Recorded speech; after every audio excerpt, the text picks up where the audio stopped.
This show is brought to you by listeners and viewers like you, our TeslaOwnersOnline.com community, HeavenX.com Tesla accessories, and our Patreon supporters at patreon.com/TeslaOwnersOnline.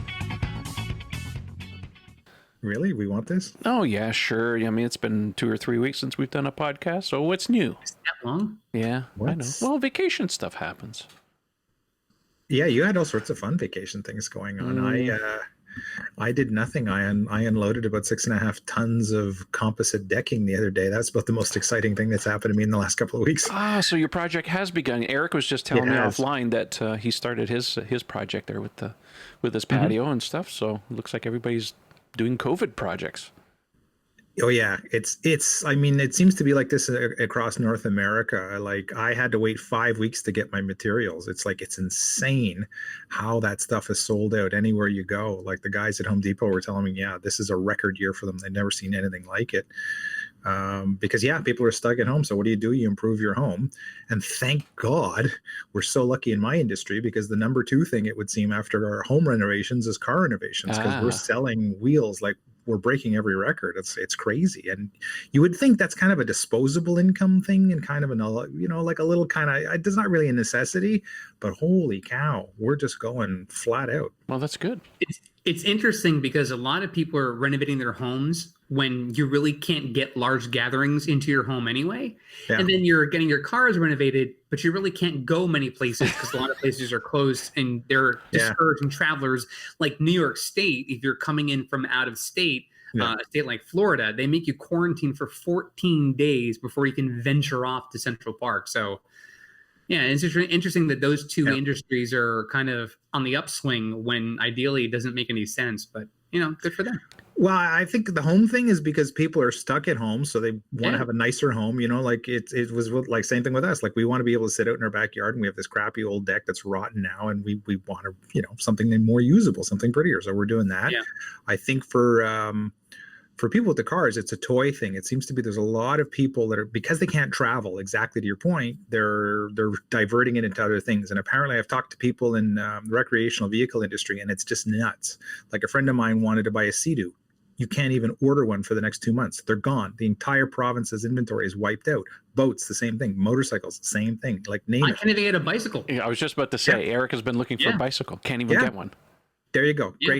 Great example. All this kind of stuff is, it's the travel indices loss is these industries gain, it would seem. But it'll be great when things finally do get lifted and people like us can travel to Canada.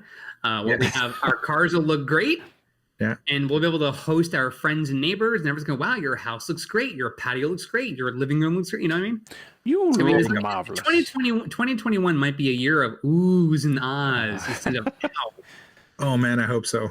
Well, I hope so. I've had just about enough of 2020. Thank you. Yeah, I know. I was just talking to somebody else. It's this year is pretty much a write-off, but that's okay. We still have some Tesla news. Which, speaking of which, we should dive into.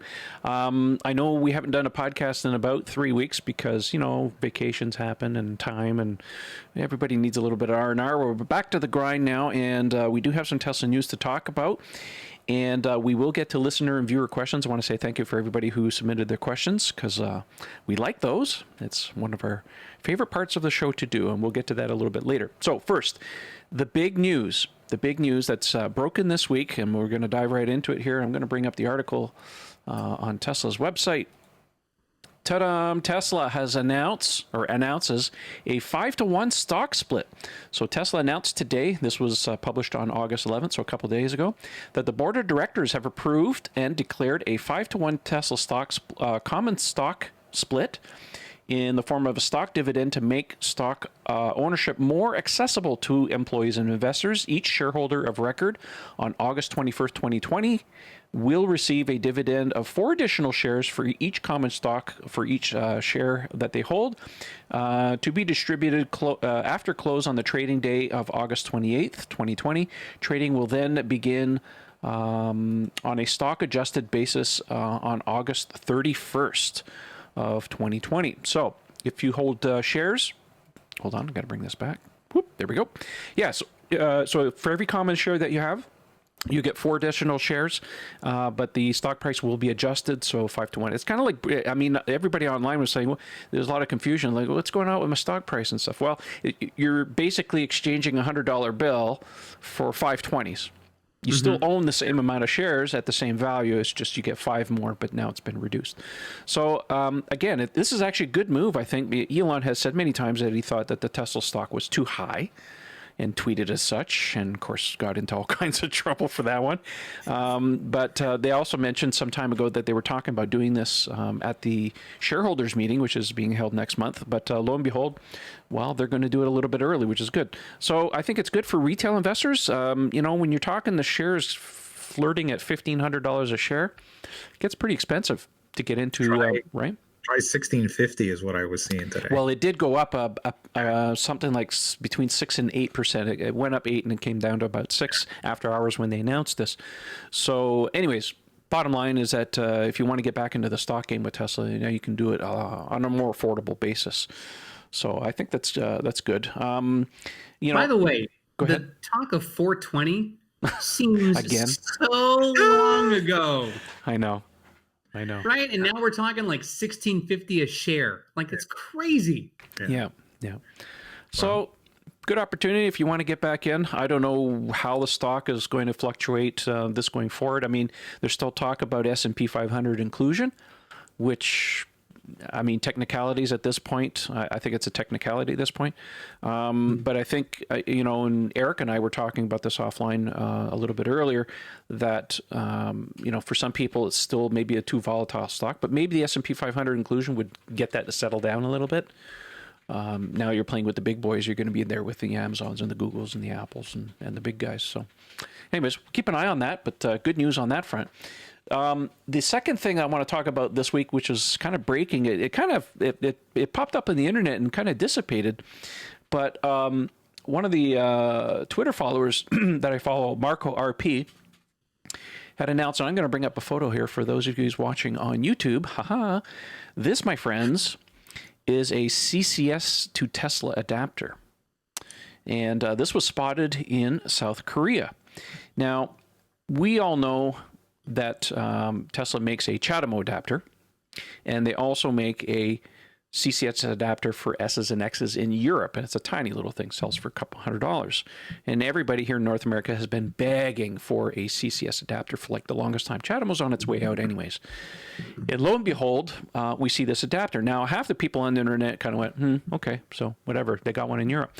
Here's the thing though, South Korea uses the same Tesla plug that we do. So to me, this indicates that they're in the testing phases of an adapter that could potentially come here. Now, based on the size of this thing, and I'll bring the photo up again for some of you who might to see it again, it's not small. It's fairly large. So that tells me there's electronics involved with this.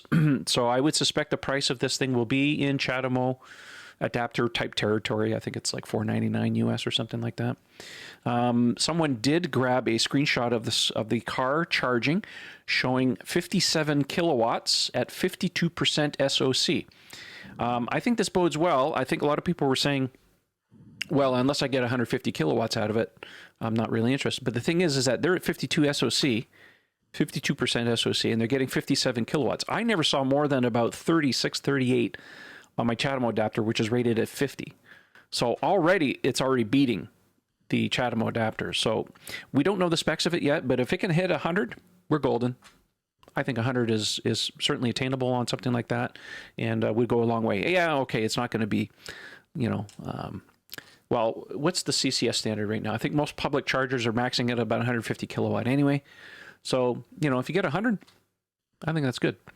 So keep an eye on this. This one got me quite excited because this is something we've been talking about for months and stuff. And, you know, if it wasn't for the South Korea thing, it would be like, yeah, okay, fine, whatever. But the fact that they use the same adapter that we do, or the connector on the cars, I think bodes well. Hopefully we'll see that within the next few months. I mean, the CHAdeMO adapter, especially on the Model 3, even though it existed, took a long, long time for them to certify it. Over a year. Now you can buy them, but not too many people are buying them because CHAdeMO's limited at 50, and they're few and far well, they're not few and far between. It's just that everybody wants CCS. So, anyways. Well, it theoretically should be capable of higher, no, Trev? Because the Model 3s with the native CCS port in Europe, I've seen them charging at like 190 or something like that off the CCS units. Like, I wonder what the restriction would be. The fact that you've got these extra plugs in there, that it's not, direct CCS to CCS connector. Are they going to have to throttle it a little bit? Because I would figure, why can't you get 200 out of it if you can do that with the CCS setup on the Model 3 in Europe? Yeah, I think that's a communication. It's a regulatory thing. There's a whole bunch of stuff. Even though, like I said, we had the Chatamo adapter in North America for like the longest time. It took them a long time for them to get the software sorted out on the Model 3 and for it to be certified. So I think we're looking at a similar case of them making sure that everything works, get the software updated and all that stuff. And when that's done, then it'll just show up on shop.tesla.com and off you go at that point. So, but the fact that they're testing something tells me that we're on the right track as far as that's concerned. So, all right, moving on. Yeah, Elon might be dropping some hints here. I'm going to bring up the website, courtesy of our friends here at Teslarati. Elon Musk drops cryptic Tesla Plaid Model S hint ahead of Battery Day. Elon went on Twitter, and he started talking about Herb Tarlek from WKRP. For those of you old enough, remember that show. Anyways, Herb had a habit of wearing plaid outfits, much like Don Cherry does here. If you guys know who he is on Canadian hockey, you'll understand he's a weird guy. Anyway, he was talking about WKRP in Cincinnati. That was the name of the show. And Elon noted in the tweet, he says, "One day soon, I will wear this outfit." And he's talking about plaid, of course. Now, for those of you who may not remember, plaid is the name of the code name for the drivetrain on the Roadster and the upcoming S and X refresh. I'm going to put that in quotes until we see otherwise. So I think it's kind of interesting that he kind of tweeted something that I'm hoping to wear this sometime soon. There's been a lot of speculation that, and we've even talked about this on the show, that I think Battery Day is a perfect day for Tesla to drop the hammer and say, by the way, not only do we have all these new batteries, but this is what's going in the S and X. And by the way, here's the plaid powertrain. At least demonstrate the powertrain, maybe in a mule or something like that. But maybe they just pull the covers off and say, here's the refreshed Model S. What do you guys think? Not out of the realm of the possible. Anything's possible.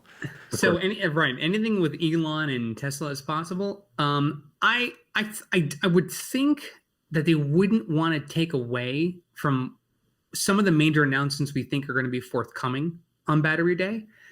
It'd be great if they showed it, but ideally, the way to really showcase how great that car is to have it on a track. To be able to give people rides and stuff like that. With the pandemic still currently ongoing, especially in a state that's hit hard like California, I don't think they would do that. So it may be that they might have some results to demonstrate on that day as a result of some of the new advancements with their batteries. But I don't know how. There may be something. It's almost like when Apple goes one more thing. Like there may be something like that, but it would equally not surprise me if there was nothing regarding that announcement. Well, Elon's made it very clear that he wants people there because he has things to show. And to your point, Eric, about a track, guess where Tesla has a track? At the Fremont factory, which is where they want to do this thing. So, true. I don't know. Perfect opportunity. I don't know. I think if they're going to do something, it would have been something that's pre-taped. That they can showcase, because their marketing team does a really good job of putting videos and stuff together for the web and things like that. It'd be fine if they did that and then said, hey, so we've talked about this new technology. Here it is in this car. Here are the results of that test with charging rates and performance and et cetera, et cetera. So they may be able to showcase it without actually having to really hit the track and showcase it. They might be able to just, have done some testing, just like when the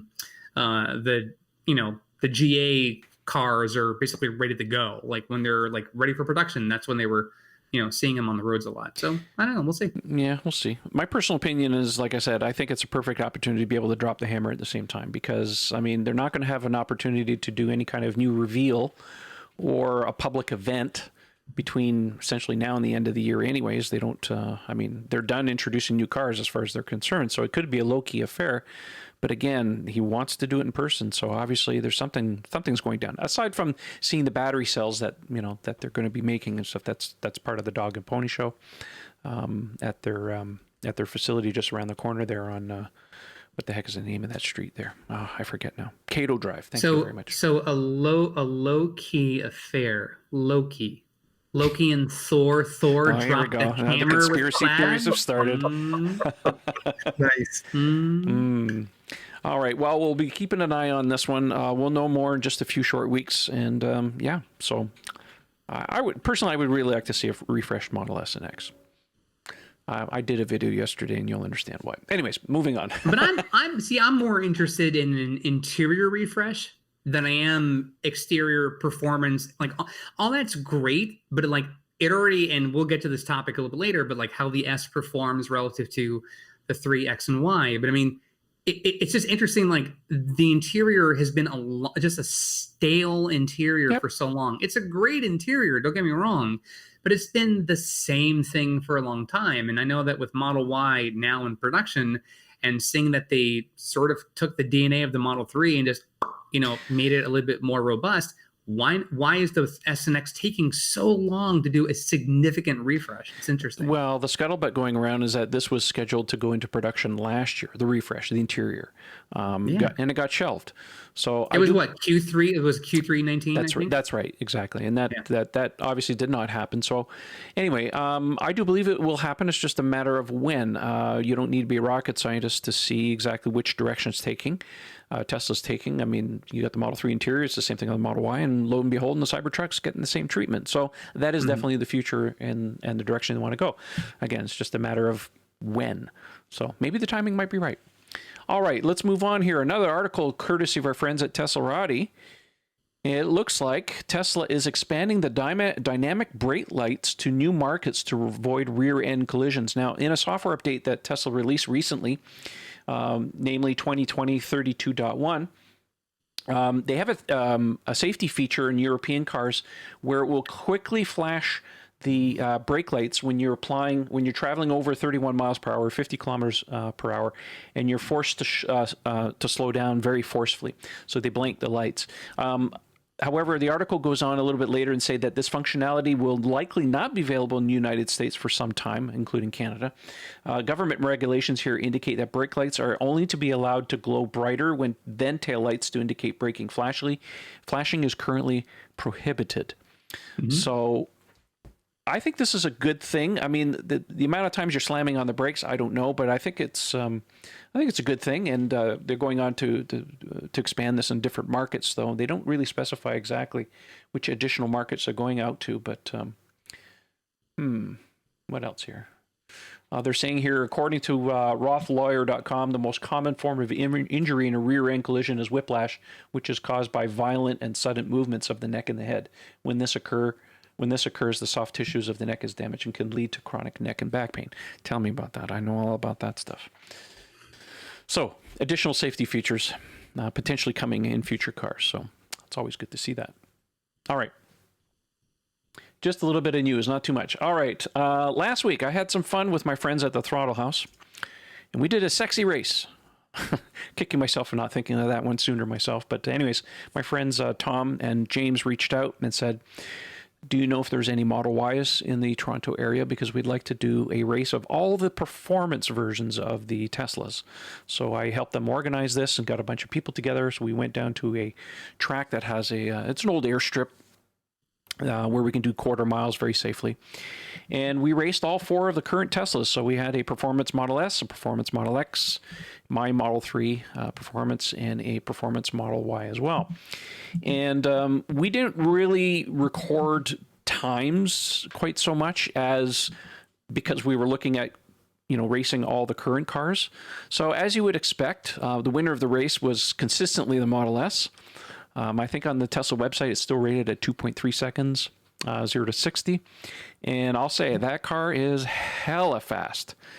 My Model 3 kept up fairly quickly off the line, but that cheetah stance and ludicrous, you can't keep up with that. Anyway, was racing against the Model X, and from a dead stop, because of the cheetah stance, the Model X won by a nose compared to mine. And when we did a 50-kilometer roll, that's 30 miles per hour, and then stomped on it. Of course, the Model S blew past us, but I beat the Model X by about the same amount as he beat me the first time. Model Y came consistently in fourth place, but not that much farther behind. So it was neck and neck. I think the extra weight of that vehicle is not helping it on the launch, but otherwise, plenty fast cars. We had a lot of fun. Later on in the day, they had some other friends show up with some GTRs and a GT3 RS, which is a Porsche.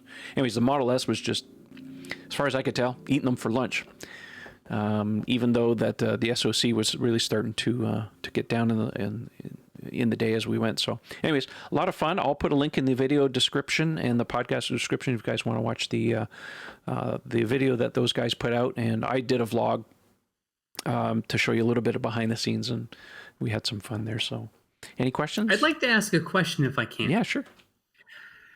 I have often found that the 0 to 60 tests, to me, are an arbitrarily ridiculous metric to track for a vehicle. Because in a real world scenario, you're not at a dead stop and then all of a sudden having to go to 60 miles an hour. Because, you know, unless you're like the first car at a light or a stop sign and you want to be able to kind of get through, you typically don't drive that way. So like the rolling start where you're going from 30 to now having to quickly accelerate, that kind of can happen. You're trying to avert, you know, an accident or something like that. That makes more sense in terms of performance. Why, for all the years we've been doing tests on vehicles, why so many folks harp on 0 to 60? Even now, like with the Roadster coming out, we're doing a sub 2 second 0 to 60. My rationale is, and great. So you go really fast in a short period of time. So what? We know that EVs will outperform any standard gasoline vehicle on a 0 to 60 test because you get the instant torque from the motor once you depress the pedal. Other than that, I don't know why we're so enamored with 0 to 60 tests. And I know that it's kind of fun to play with them, but to me, you know, even as a person who talks Tesla on a weekly basis, I'm just like, so what? Like, what does it mean when there's other metrics to me that are greater defining what this vehicle really can do? I'll take a stab at that one. You're absolutely right. Go ahead. For the average driver,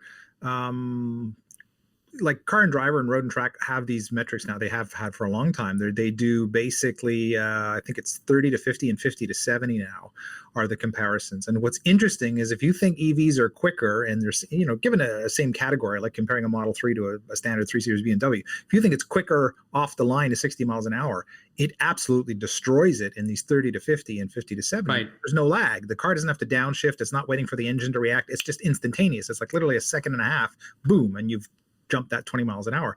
So for EVs, it's actually a more compelling argument to show the 30 to 50 and 50 to 70.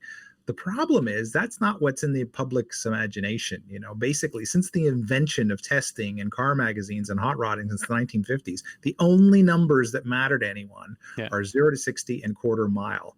And the other advantage of those is they're over long enough periods of time that you can see a substantial delineation between them. You know, when you're talking about cars taking 5, 7, 10 seconds to reach 60 miles an hour, or even better, a quarter mile, where like a super fast car is 11 or 12 and the average car is 15, 16, you can really see it. When you're measuring between 30 and 70, 30 to 50 and 50 to 70, the differences can be so fractional that I don't think consumers will grasp it. You know what I mean? And the other thing too is it advantages cars, especially when you're talking about gas cars. It's like, well, this car happens to be able to do all of that in second or third gear, whereas the other car had a shift point, so it looks horribly uncompetitive. Mm-hmm. So it's tough to get consumers to appreciate that, even though it's by far a much more relevant day-to-day statistic. You're absolutely right. I mean, there's a number of things, and this really could be any transportation vehicle. I mean, you could look at bicycles. Is a 24-speed bike, mountain bike, any better than a 21-speed? I mean, someone goes, well, it's got 4 more speeds, or 3 more speeds. And it's like, yes, but ideally it's what size tire. Like there's so many other variables that go into how something performs that looking at 0 to 60 as a sole metric to me is a paltry way of looking at shopping for a vehicle, because even if a vehicle, let's say, outperforms another car by a couple of seconds, like you said, most drivers don't drive like that on a day-to-day basis. So what benefit are you getting if, say, you have, say, 5 metrics you're tracking? One of them, this car has got a blazing 0 to 60, but the other 4 metrics are so paltry by comparison that you're actually better off getting the other car that's slower out the gate, but beats the other car in every which way. It's just an interesting question, because I've always for years thought about, and like, I had a Honda Fit. I don't care if the 0 to 60 was 2 hours. Am I going to be able to get to A to B? Sure. Okay, great. It doesn't have to, blow me away and, make my head go back into the headrest. And all of a sudden I have an indentation there for a couple of days. Like, I'm okay with that. Let's just start putting Tempur-Pedic foam in every car now if we're so worried about 0 to 60. Yeah, it's true. And you're right. I mean, I can't remember how many tests I've read where, especially when they do the comparisons between, the 4 or 5 top performance sedans, whatever. And it's like, there's always the one, it's got the 8,000 RPM red line going back to the days of the gas. Right. And I apologize for all listeners, but like those cars would always nab the 0 to 60 or the quarter mile numbers, but they were horrible in real life because they had these peaky little, power bands at the top of the tach. You had to beat the living crap out of the car to get those numbers. Whereas, the lower, single cam 2-valve motors were much torqueier, where, bigger displacement motor was a little lazier, didn't give you the same performance, but it was much more pleasant to drive around on a daily basis. With EVs, we have kind of the best of both worlds, right? Basically any EV now in its category up to about 70, 80, 90 miles an hour will wipe the floor pretty much. It's gasoline equivalent. I will say this, there is an observation that I noticed when we were at the track, because we did have some gas cars show up, and they were racing at one point. They were racing against a Jeep Cherokee. I forget which one it is, but it's one of the Jeeps, and it has a Hemi in it. The Grand Cherokee SRT8. That's the one. Okay, so they were racing against this thing. There's a super high performance one called the Trackhawk. Yeah, that's what this one was. But anyways, all the cars could be sitting on the line, and you step on this thing, and some of these new high performance gas cars actually have a launch mode built into them now. Yep. And they're flooring it, and you can hear the engines retarding, like it's like, ooh, bah, bah, bah, bah, bah, bah, bah, bah. You can hear it against the drive limit. Yeah, against the drive limit, and then they drop the hammer on it. But I mean, the EVs are already gone, and this guy's still spinning his wheels as they go. So we're starting to see it in the gas cars. But again, when it comes to an EV that has dual motors with excellent drive, with track control down to the millisecond, with no tire slippage, I mean, you're never going to beat them off the line. And every single time, we have lots of drone footage of other cars just blowing past this thing. I mean, it's impressive because it makes lots of noise, but I thought it was an interesting observation that it had some kind of launch mode or something. I don't know what they call it, but it seemed to do that. Oh, I'm just often intrigued by the number of performance owners, regardless of which vehicle trim it might be, but the majority of the performance owners who really aren't track drivers, right? Like, to me, that's what the car should be for those enthusiasts who want to just take it out onto an open road, a stretch of highway, an old airstrip or whatever, and just have fun, do donuts and all kinds of crazy things. I know Ian, if he had hair, would be like Nicolas Cage in Con Air. Just like that GIF, that would be Ian in a car, just be like salivating over what these cars can do. But I think most performance owners that I happen to know and have, somewhat close relationships with, most of them don't always take their car out for track runs. They just enjoy the feel of the vehicle as a daily driver, which is interesting how many performance owners don't really capitalize on what their car can do. In which case, why did you go performance if you're not going to use it that way? When there's track mode and all these fun things that are exclusive to performance cars. So it's an interesting experiment. I think a lot of people just like the feel of, my car can do this, even if their average commute is, well, I go to work at the bank and then I go home to the grocery store. You know what I mean? Like, Ian drives 7 minutes to work. He has to find excuses to go drive the thing. That's what I'm saying. I'm always trying to get it under 6. But you're a gearhead, Ian. I mean, you've for decades you've been basically like, this is only cars in your garage. Yeah. Oh no. And I've worked in the industry for over 30 years, and a lot of that was in retail. So I'd meet every car under the sun, and there you go. It's the mileage, baby. You'd get everybody. You'd get the super hardcore, track rats who are all about, give me the absolute fastest solution to this thing, and they have the science down, the Sasha Annises of the world. And at the other end of the spectrum, you had like the heavily gold chain laden disco dudes who were just like, yeah, I just bought the new, 911 GT3 RS track pack. When are you taking it to the track? I'm not going to take it to the track. What are you doing? Well, I drive it to the office every day. Right. Head clunking on the table. But that's bragging rights. Some people just want to have the biggest, baddest, fastest car. It'd be like having a Shelby GT and going, I'm just dropping the kids off at school. Yes. Yeah. And in a lot of cases, they are just collector's cars. These cars would spend so much of their lives just locked up in garages, just being endlessly polished with a diaper, like it's just like, oh my God, really? Like drive the thing, drive it, but no. Different horses for different courses. Yeah, it's whatever. I guess I've had mine twice now to the track, and I'm thoroughly enjoying it. I definitely want to do more of it, and I've never done that before. So I'm definitely enjoying the car from that aspect. Having a performance car is nice when you're driving on the highway and you need that extra horsepower to get around a car or get you in or out of trouble, depending on what you're doing. It also makes a good impression when you're. I was just at a car meet a couple of days ago with a bunch of people, and there were gasoline cars there, but another gentleman approached me and had a whole bunch of questions. And I said, you know what? Talk is cheap. Let's go for a ride. And the car makes a damn good impression. Yeah. When you do that kind of thing. So for me, it's not about referrals or anything like that. It's just, it's about spreading, the love, if you will. And like I said, the car makes a good impression for that. And I think the experience for those novice drivers, is really, it doesn't matter what trim you get in. A performance car will certainly blow your hair back, or in some cases, just your head. But it is, at least you can get in my, Aero Wheel 18-inch, baseline rear wheel drive Model 3 and have the same euphoria just from sitting as a passenger, like, wow, this thing really goes. I'm like, yeah, and that's the thing, it's the thrill of just the ride. Just get into any Tesla and see where it goes. Even an SR Plus will make a very good impression on people because people are not used to seeing that kind of torque. Right? All that torque with no sound is what really disconnects your brain. You're trying to figure out, Joe Rogan was the best description ever of Tesla acceleration. He says, it just feels like something's wrong. Like you're just being hurtled through space with no sound. You don't understand it. Absolutely. It just... Well, there you go. We've had our discussion about that whole thing. I want to give you guys a little bit of an update. The Berlin Gigafactory is continuing to be built. Our friends over in Germany, I think there's no less than about 5 teams of people over there flying drones almost on a daily basis. This is the latest video that I got from the guys at Tobias Lint on his YouTube channel here. He did a time lapse. This was taken literally 1 day ago, and it shows I think it's the drivetrain, the drive unit building or whatever. Anyways, the roof is starting to go on. The trusses are there in place. They're starting to put the side panels up. So anyways, they're really moving along. I'll put a link in the video description. You guys could definitely go and check it out. I don't want any copyright claims here, but they did let me use the video if I so choose.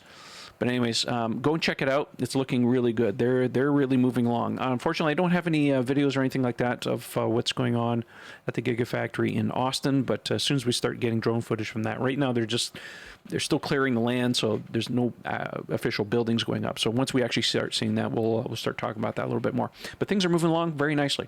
All right, last article before we get into viewer listener questions. This article comes to us courtesy of our friends at Tasmanian. Woohoo! Looks like the large single casting machine for the Model Y has been installed in Fremont and is going to be going online very shortly. No timeline given. Elon did get onto Twitter and say it's going to be really, really impressive. Matter of fact, it's going to do more than just the rear casting. Apparently, it's going to do the crash bar in the back as well. So... a little bit more than we know. But anyways, huge machine.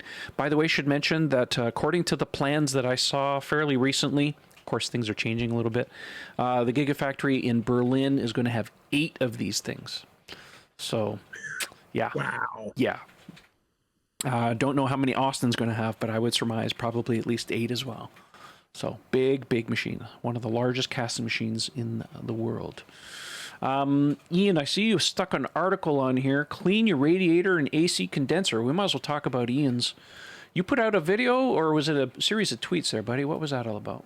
It was both. I did a little tweet thread with a 2-part video showing the problem, and I got a couple of comments back. People wanted me to just give a little bit more elaboration on the show this week to talk about it, because it seems to have struck a nerve. What I had noticed happening over the last, I guess ever since we came back from the lightning run, was that once the warmer weather hit, the car's fans seem to be working a lot harder than they had the previous summer. And at first I'm thinking, well, yeah, it's normal, like we've been setting these record temperatures, that's all it is. But no, like even on days where it's not super hot, like 25 degrees C, or upper 70s Fahrenheit, and I'd pull into my garage and the fans, it would be howling, like shrieking, like a vacuum cleaner. I was like, what the hell is this? So I finally decided to look into it. Car went into Tesla to get a regulator changed in the window, and I asked them about it, and they're like, "No, we've never had a problem with this. And if there was a problem with the cooling system, it would trigger an alert. We'd see it in your logs or whatever, and there's nothing wrong with it." I said, "Okay," took it on faith, and then a week later, it's still doing this even on cool days. I'm thinking, okay, let's take it apart. So there's a gentleman, I want to quote his name correctly. I think it was Mountain Ranger. Was a fellow, Tesla Tips by MTN Ranger on YouTube, who just a couple of weeks ago put out a really nice little video, a little how you take out the front liner, and then you can it's super unclip. Easy. Yeah, you just unclip the radiator and condenser shroud, and you can peer in there, and you can see if you've got gunk on your AC condenser and the radiator. And mine was caked full of it. Trev, maybe you can do a couple of screen caps from the video. I've got it up right now. There you go. Man, so it's really dirty. It was like literally caked. Like the upper half of the AC condenser was completely clogged. Like no air was going through there at all. And the radiator heat exchanger wasn't so bad, but you can clearly see. And there was, because one is on top of the other, the big problem is they sit only about 30 degrees off the horizontal. They're very, very laid back. They're very reclined units. So if any debris gets in there, it tends to stay trapped. It can't kind of naturally fall down or blow out as it would, in an ICE car where the radiator tends to be vertical. So the design by nature tends to trap stuff in there. And I think in my case, it was just, I've done so many long, high-speed highway runs in really bad weather throughout 2 consecutive winters that it was residue of salt and sand and just muck that had built up a layer on top of it. Anyway, in a matter of seconds, just blasting it out with a common garden hose, I managed to dislodge all of the leaves and sand and everything else. Took the car out for a test drive, night and day. Really? Night and day. Yeah, the car's efficiency has improved, and I barely ever hear the fans now. Like nothing. Very nice. And a few people have done the same procedure and reported the same improvements. So if you live, I would think more in northern climates where there's a lot of, abrasives and things used on the road in winter, or if if you're in an area that's extremely dusty and gets, rainstorms or a lot of mud, anywhere where there's a chance for stuff to cake itself on Dirty Tesla radiator. In Michigan on his dirt road. Yeah, he chimed in on that thread, actually. Yeah. I think next up to check that. But just if you're in northern climes, any kind of messy road weather conditions, have a look at it. It's probably worthwhile, and you'll save yourself some energy, and you'll have a much quieter running car. Speaking of which, I should actually make mention of this. Have you pulled the rear diffuser off the back of your car yet? I'm too afraid to. I'm sure there's 400 pounds of gravel in there. Oh, yes. I installed an eco hitch for someone who lives nearby as a favor. And they had their car for about just over a year and a half, I guess. Didn't do anything spectacular. Didn't go for, dirty drives or anything like that. The car was fairly clean. And, of course, I had to pull the rear bumper off, to install this up. Man, there must have been 30 pounds worth of dirt and crud in there. And it's a common thing. Most people who have taken it apart or have done any kind of undercoating, obviously you take that thing off.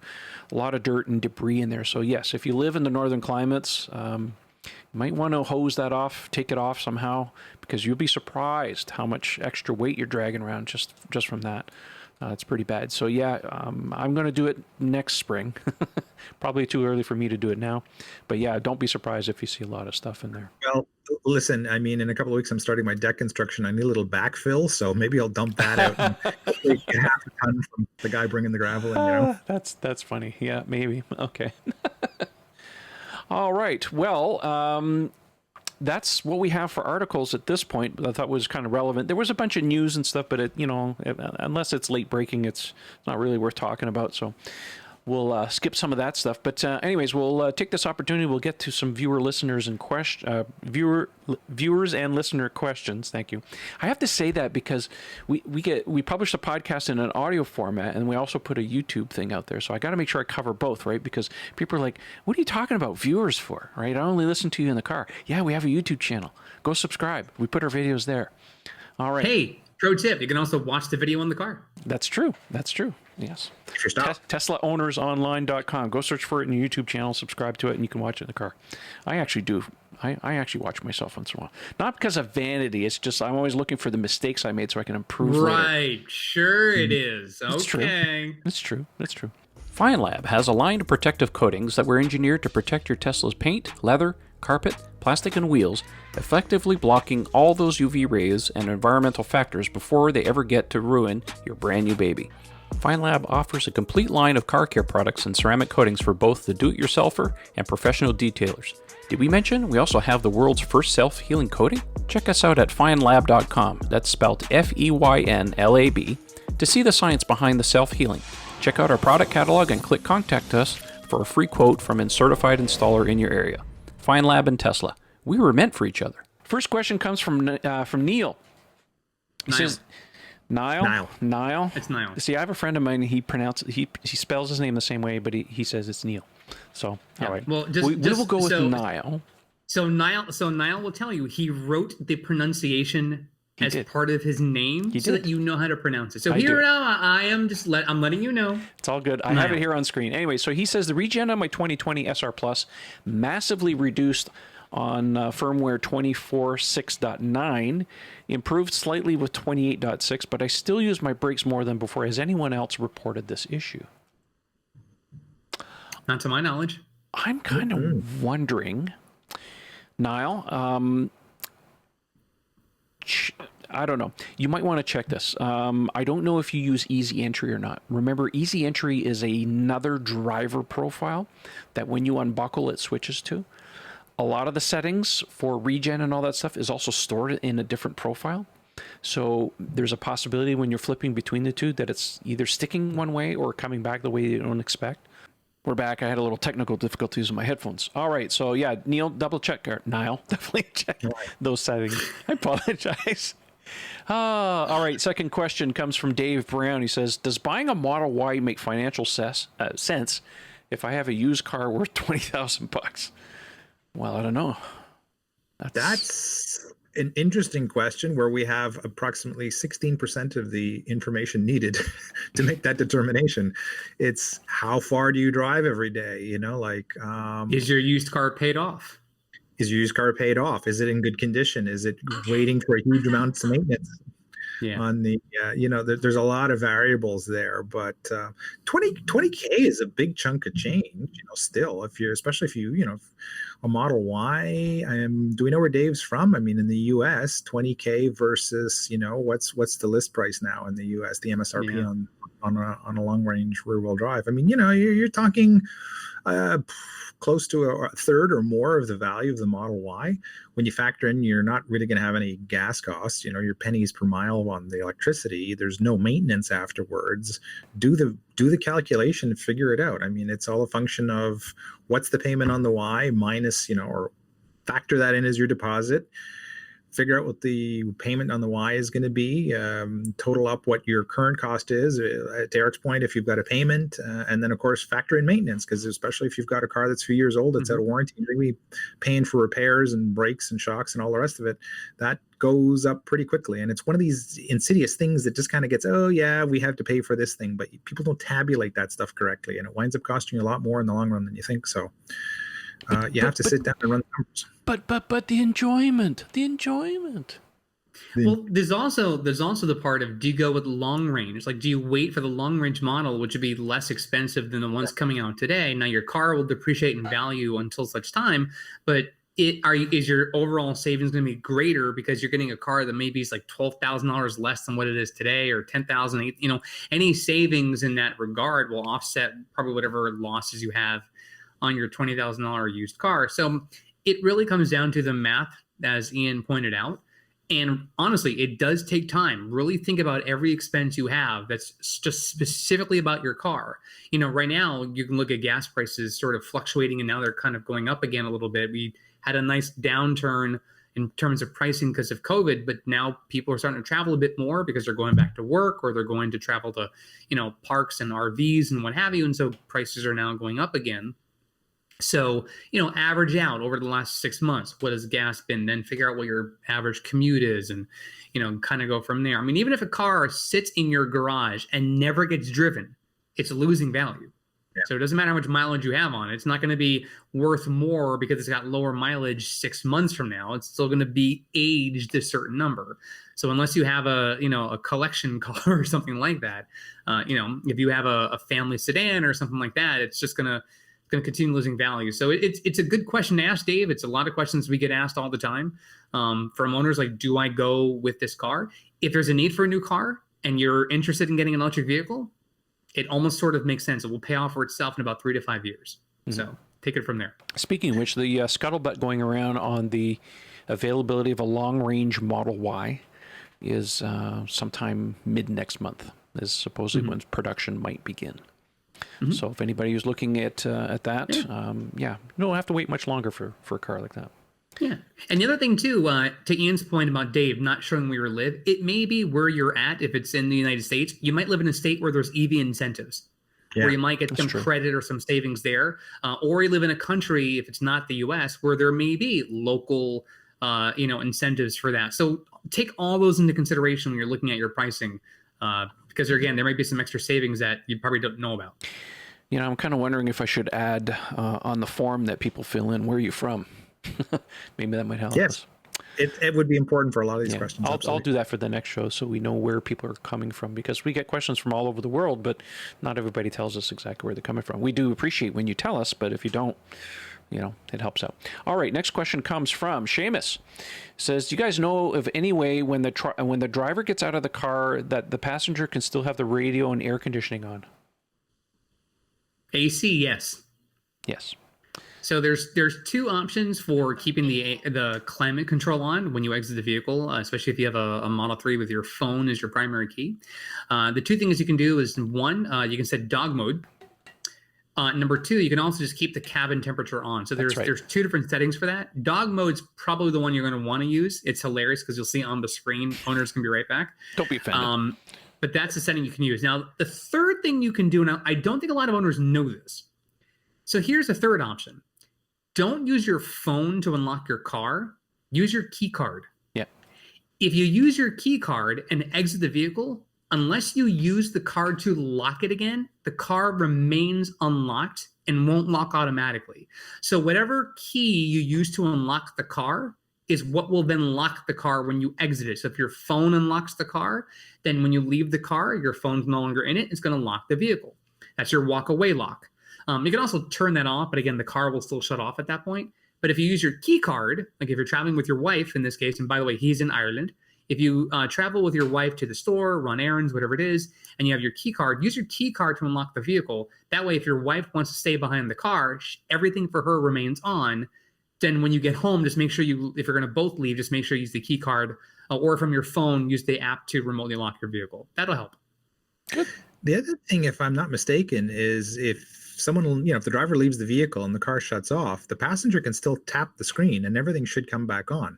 Seems to me, prior to me leaving climate on, that's what Brigitte used to do, is just tap the screen and she'd get the radio back, the AC back. So even if the car is off, if someone is still inside the car and you tap the main screen, things should go live again. Mm-hmm. Sometimes it does. I will tell you, having sat at charging stations like DC stations, the screen will eventually over time want to shut down, kind of go into a power save mode. And there are times I've tapped the screen and it's unresponsive. I'd have to literally I'd have to get in the seat and depress the brake pedal to basically turn the car back on. So it does depend on circumstances. There are times where it will not turn back on just by tapping the screen. So just be conscious of that. Yeah, it might be a time delay thing. Maybe within the first 30 seconds or a minute, you can reactivate it. And after that, it's out. Yeah, but I think the easiest thing is either use dog mode, which is what most people are doing, or use that key card trick. That'll definitely keep the car unlocked and the AC on. Good tips. All right, let's follow along here. Next question is Rick in Edmonton. Thank you for telling us you're from, Rick. All right, why doesn't Tesla ask the lessor to, I mean, he's talking about leasing the car here. Why doesn't Tesla ask the lessor to install and maintain a couple of garbage bins at the supercharging stations? How do we direct such questions to Tesla? Oh, okay. No, he's talking about landowner, wherever it's the owner where the superchargers, because the property owners, yes, because Tesla leases those parking spots in the land to put those cars on. Yeah, I know it's a constant problem because we've seen many cases. People go to supercharge, and we're assuming that it's the Tesla owners. It may not always be the case, but they leave their garbage out, and they get out, they open the door and just leave the garbage there. There's nothing to put the garbage away. I know for us here in Ontario, the Ontario Tesla Owners Club has paid for a bin to be installed in exactly one location. And the reason was one location. First of all, it's a pilot. And second of all, it was the only one that could get an agreement between Tesla and the lessor. In this case, it was some kind of hotel, I think it is, where somebody would take responsibility to actually empty it. And that's, the hotel at this point. So, but having said that, even though I went and supercharged there this past week, there was garbage all over the place anyways. People are just being animals. Coffee cup on the ground. I saw a mask on the ground, for crying out loud. I mean, So yeah, it would be great if we had windshield wiper fluid in buckets. It would be great if we had garbage bins, all kinds of amenities. But the problem is, who's going to maintain all this stuff? I mean, are we going to have a cadre of owners going around and maintaining all this stuff? I mean, who has time for that type of thing?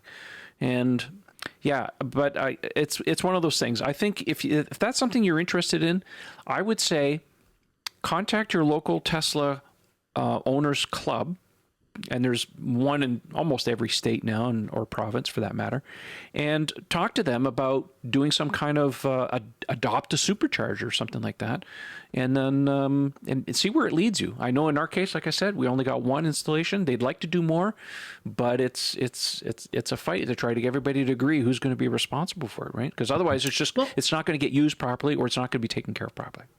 I'm also pretty disappointed that owners let that happen. Like, you're not at a supercharger for 2 hours. This is not a destination charger. So ideally you're there for, 10, 20, 30 minutes at a time. To me, it just be conscientious. If the nearest trash can is a little bit of a short distance away, go actually find the can and throw it out. But you're doing a disservice to a lot of people, especially if you're part of a community that's trying to be advocates for the environment. You're not just driving the car because it's a cool factor. You're driving it in part because you want to make the earth a better place. You're trying to cool our climate down because we're seeing record temperatures around the world. California is practically on fire with the Apple fire. There's all kinds of stuff, right? So what good is it if you're like, take this plastic bottle and chuck it out my window? Save it till you get home. Get a small plastic bag in your car. You can always put your trash there. Like, just use your heads. Trevor's right. You can certainly look at sponsorships or adopt a station if you want to do that. But I also personally don't want to have to go and clean everything up. We have enough adopt a road programs across North America, right? Because we're disgusting human beings who just keep throwing crap out because we figure, my car's nasty, so let's just go ahead and ruin the planet. I'm not trying to get on my high horse here, but it's not hard to just hold trash until you get home in 30 minutes or your next rest stop or something like that. It doesn't make any sense. Why make this someone else's responsibility? It's your responsibility. You're the owner. Hold your trash until you have a place to dispose it properly. Make it fun. Pretend you're on a space mission. You have to do like the astronauts. You got to compartmentalize it all and bring it with you. Yeah. Or until you get like a resupply mission where you can put it inside the capsule and they But right now, a lot of the Tesla owners would rather dump it overboard. I know. Bad pun. All right.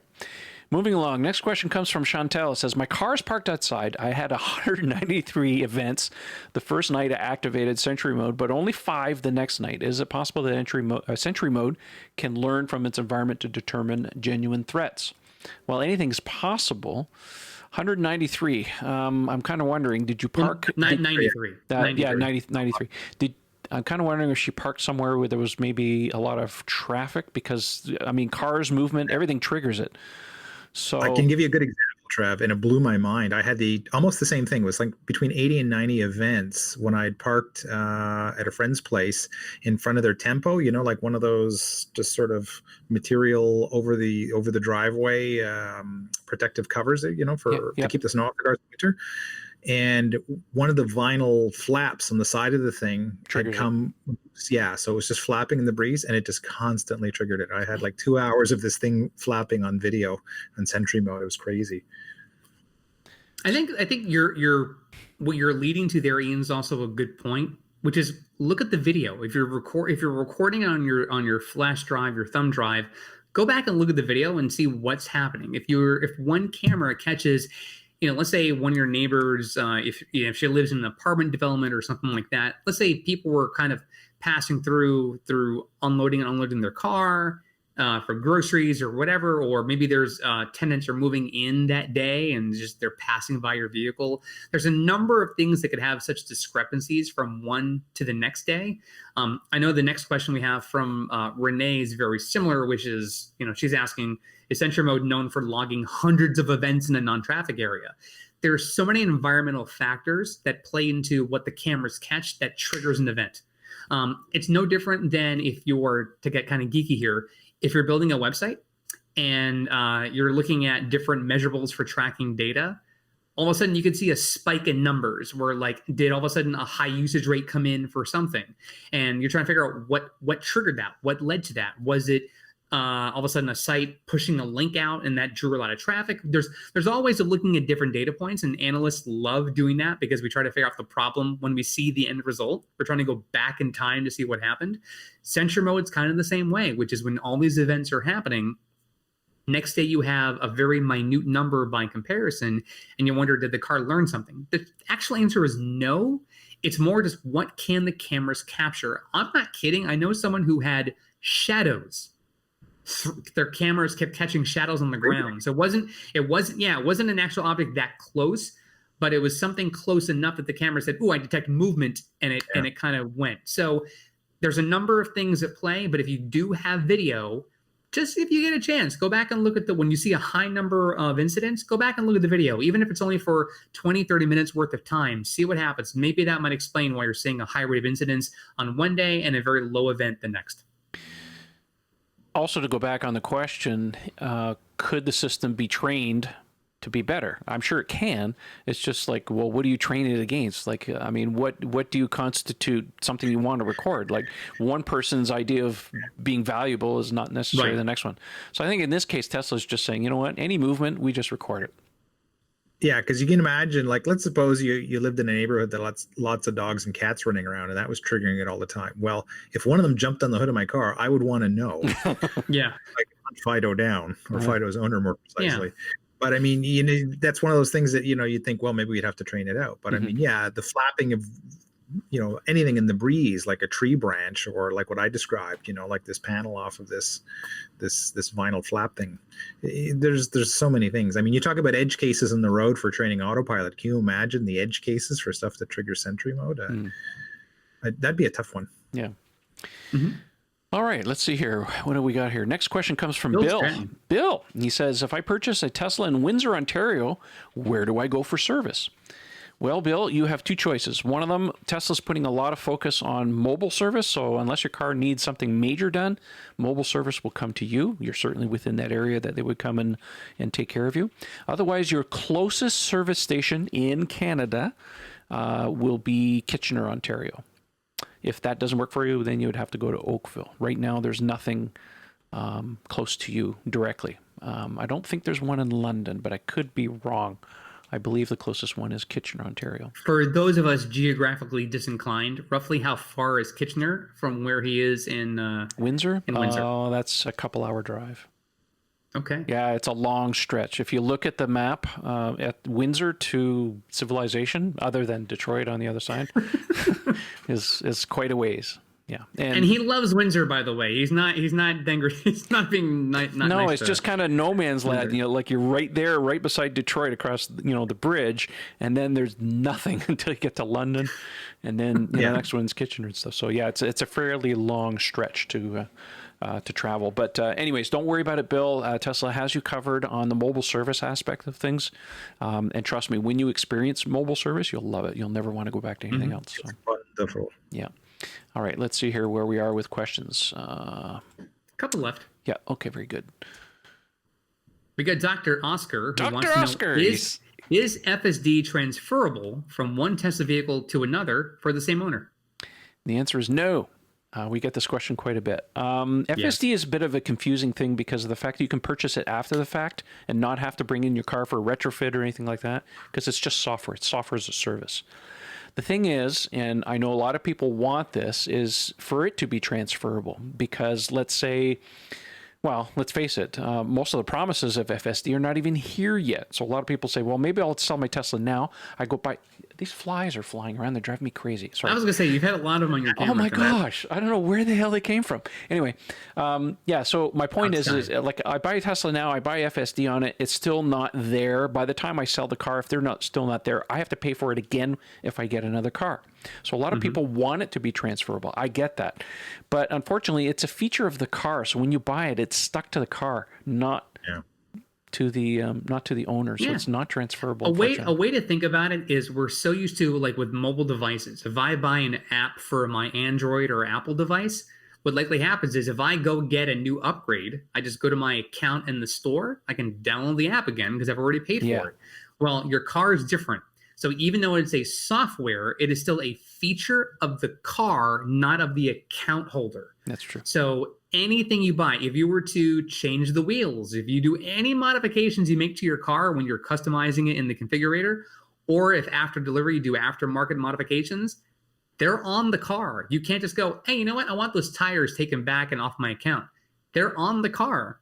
So your software as a service solutions like Autopilot and many others, that's built into your car. Those are non-transferable. Yeah. However, there may be some light at the end of the tunnel when Tesla does offer some kind of subscription service. Now, at that point, we don't know if it's a subscription service on a per car basis or in the account basis.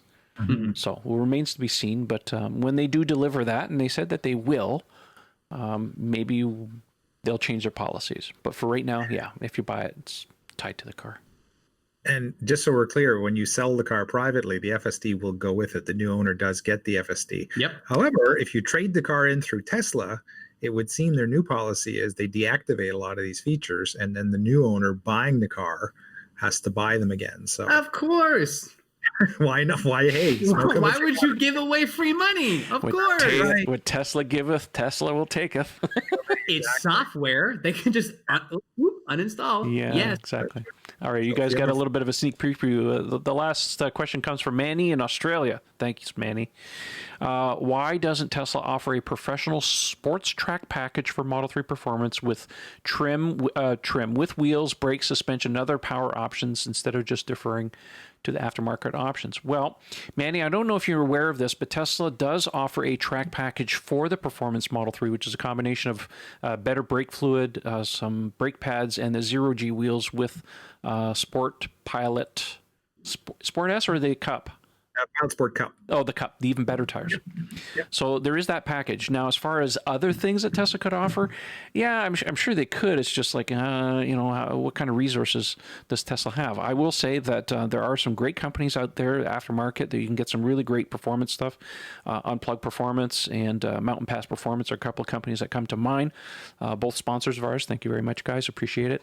Offer some really great products for that type of thing. And the thing about the Model 3, there's no shortage of things that people can do. Matter of fact, I just saw a tweet and a post there from today from our friends at Unplugged Performance. They have really, really cool upper control arms for the Model 3 that are totally adjustable. Did you see those, Ian?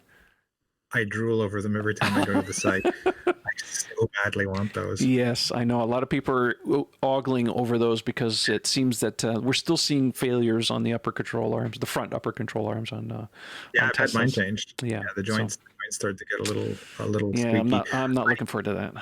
It's one of my only beefs owning the performance car is that when I look at what the car costs and I look at the competitors, like something like an Audi S4 or BMW M3 or, a C-Class AMG from Mercedes, These cars have way more bespoke engineering and parts in them, you know, like from the interiors, like just the seats alone. Those cars have proper sport seats you can go to the track in. Yeah. You know, if you don't cinch your seatbelt properly, the standard Model C3 in the Model 3 will try to kill you going around the track. It just has no lateral support. It's a fantastic everyday seat. So never mind, you know, the suspension and everything else. That's the first thing I would want to see. But the way Tesla operates, everything is super high volume and keep the cars as similar as possible. So I think given all of those constraints, they've done a tremendous job with the Performance Model 3. I think this latest offering of the zero-G wheels with the performance brake pads and fluid goes a long way to addressing the primary failure. Was even though the P3D has better brakes if you have the upgrade brake package, they're still not sufficient for the track. The pads and the fluid for most, you know, fun club drivers is going to solve that problem. But yeah, the suspension, sure, they tweaked the rates slightly and the springs slightly, but they're still very street oriented. You know, it would be nice if they offered a true sports suspension package, again, like the other, you know, luxury performance car guys do. I think in time they'll get there, you know, but right now it's all about streamlining, you know, like keep it simple, stupid. They really the number one thing I want to do to my car, if there's any kind of mods, that would be just a quick swap out of some stainless steel brake lines for the front rotors, for the front brakes. Yeah, that's on my short list. Yeah, they're pretty spongy. So the other thing too is there is quite a bit of pedal deflection just because the firewall itself and the mounting point for the master cylinder is not famously strong. You'd never notice this in street driving, but when you take the car to the track, you can actually feel it flex. And Mountain Pass Performance makes a fantastic piece of this. Yeah, that brace. So yeah, go to their site. Just look up the Model 3 brake brace. It's only about a $200 item or something like that, and it apparently dramatically improves the solidity of the brake and the feel of the brakes. Yeah, that might be something I might put in my car too. I have to talk to Sasha about that. Also on my short list. So I mean, the other way you got to look at it. I mean, if you go look at Porsche's website, I mean, they have a huge amount because, you know, they build sports cars. That's what they do, right? They have a huge amount of upgrades and things you put in the cars. But I mean, you'll have a heart attack looking at the prices. Do we really want Tesla to be offering all those kind of upgrades at the prices that Tesla's known for? I would rather defer to the third-party markets because it's nice to support the smaller companies, and they tend to be a little bit better priced anyways. As long as Tesla is okay with it. Yeah. I mean, the general feel I get from them is like, obviously they're not going to warranty your aftermarket suspension components themselves, but it doesn't look like they're being too particular about it affecting anything else. You know, you see so many cases where manufacturers, OEMs say, hey, you changed this part of your suspension, we're voiding the entire warranty on your car. Of course, in North America, you can't do that. There's legislation to protect the consumer. But I mean, for people that don't know this, I mean, it's pretty shocking. It's like, oh my God, I lost my warranty if you don't challenge them on this. And sometimes you have to go to court over it. It's a huge pain. Yeah. Tesla so far seems to be good about it, but they're slowly going in a direction which is kind of freaking me out. I mean, the most obvious one I've seen so far is the new TPMS sensors in the Model Y are Bluetooth, right? Yeah. And I got it from some insiders that apparently the encryption of these things is super intense, and it doesn't look like anybody in the aftermarket is going to be able to duplicate them. And apparently, if you even tried to breach the security to get in there to create an aftermarket unit, Tesla has some sort of patent where you're not, they could go after you. So it looks like the aftermarket is totally going to walk on these things.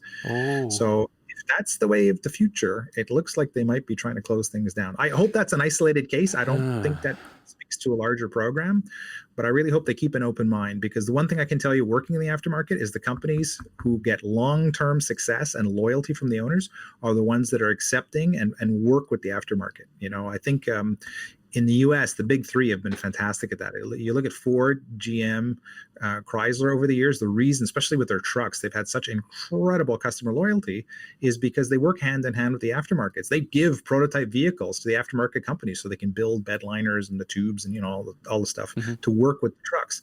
And I'd like Tesla to kind of go in that direction where they recognize that the aftermarket is an integral part of the experience for the owner. I mean, that the Cybertruck, they're going to have to do that. There's going to be so much demand to create accessories for it, and I hope they take sort of an open-hearted view towards it. I know. Why do you think they haven't done that now? Well, I think they have. Like I said, I haven't heard of anybody having any real problems with, like I know with people going in with aftermarket wheels, I've heard they make you sign a waiver in case, you have different nuts or lug nuts or something like that. They don't want to be responsible if something goes wrong. I understand that. That's okay. But they haven't frowned upon it. I haven't heard anything, but, and they've gone so far as to give us the ability to reprogram the tire pressure, or for different tire sizes and things like that. So far they're headed in the right direction. But I think there's a distinct difference to your example of where the big three essentially are giving away, like, here, go use this. Like, we know that Apple gives out their schematics to third-party companies that they are in business with. I want to use the language they're in cahoots with, right? Because they're like, how does an iPhone case come out weeks before the phone's ever in a public's hand? Because leaks happen. So a lot of third-party companies, and I'm certainly speaking, with apropos of nothing, but just there are a lot of companies that they have to wait till they get their hands on the cars before they even begin building prototypes for products they're going to build. So, I mean, it could be that there's a manufacturer that, we've had this legacy S and X product. Let's say there's a new interior or something else. Well, it may not be till the plaid cars are deliverable that whatever changes they've made, we can't, you can't get something that's in there. So it's interesting that they're not saying, hey, you guys can't do that, but they're not embracing them by saying, here's the data you need to build the product for this new seat design or this new trunk configuration or whatever. Like, once the cars are in the market, then people can begin. But a lot of those companies have to buy a car or ask someone to come bring the car to their shop to do any of that stuff, which to me is not really what I consider supportive.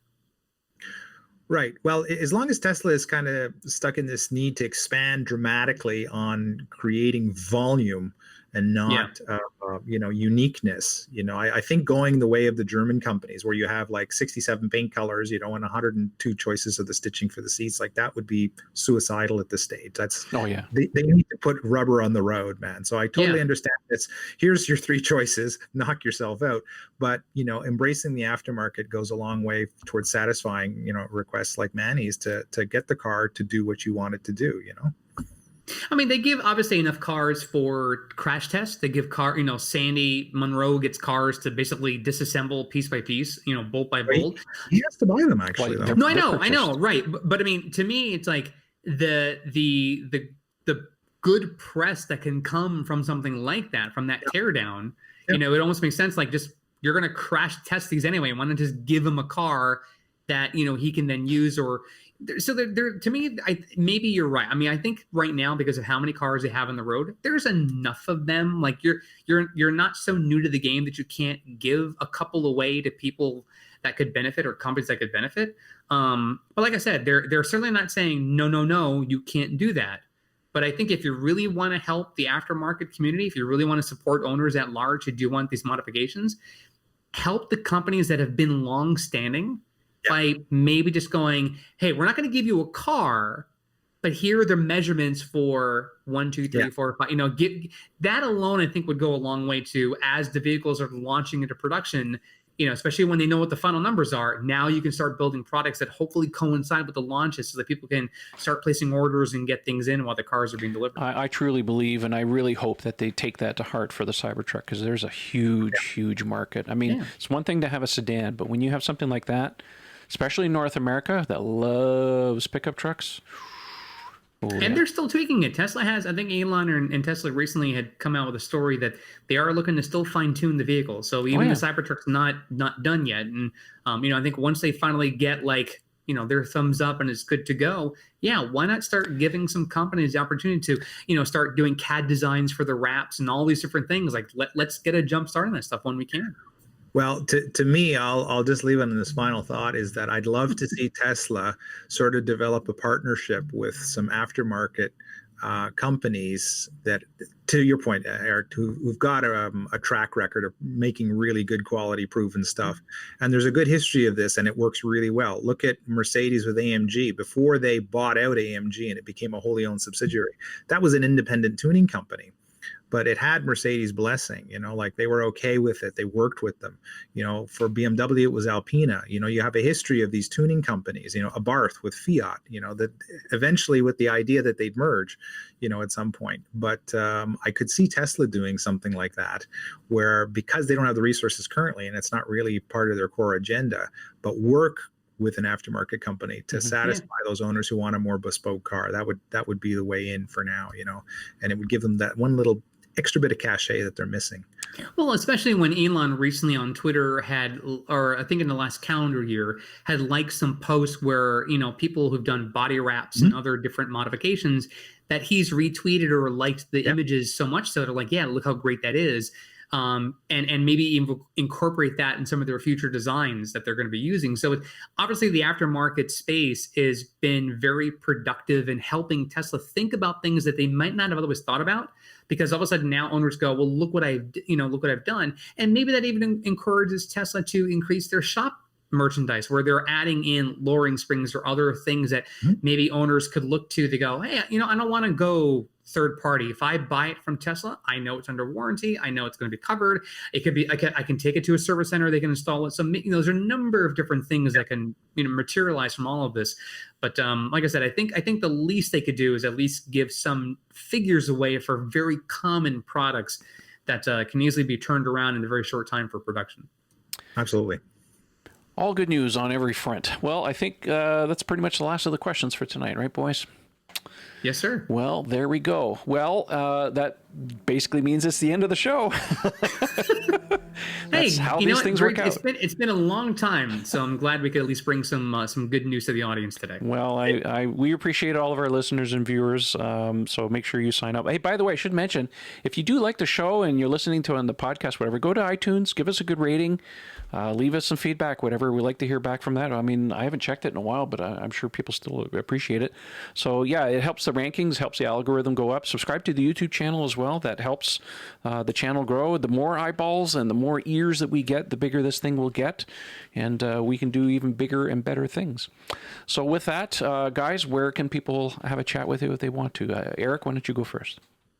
All right, you guys can find me on Twitter. The handle is ECFix. That's ECFIX. And most importantly, I hope you and your loved ones are staying safe, feeling healthy. Most of us know someone who's been affected by COVID in more ways than just their health. But most importantly, just stay safe out there, adhere to your local ordinances, and we'll get through this thing together. Awesome. Ian, you're up. You can find me on Twitter at Ian Pavelko. You can also find me in the Tesla Owners Online Forum. The handle is Mad Hungarian. So if you have any technical questions, particularly when it comes to wheels, tires, and related things, I'm happy to help. Also, you can reach me through Twitter on private messages. Always happy to help people out and answer questions there. And finally, if you're looking for some Tesla wear, you can look up my shop on Teespring, Teespring, all one word, .com. The Volveware line of various EV-themed Tesla shirts, always available. And part of the profits go to great causes like Plug in America, Electromobility Canada, and l'AVEC, l'Association du véhicule électrique de Québec. Awesome. Well, I guess that leaves me. You can follow me on Twitter. The handle's Tesla Owners Online. Check out the forum at teslaownersonline.com. Always the best place and friendliest place to go discuss Tesla stuff. And once again, don't forget to subscribe to our YouTube channel. Again, just Tesla Owners Online. And we'll see you next time. Thanks for listening and watching. And have a good one, guys. We'll see you later. Bonsoir tout le monde. I got to go kill some flies.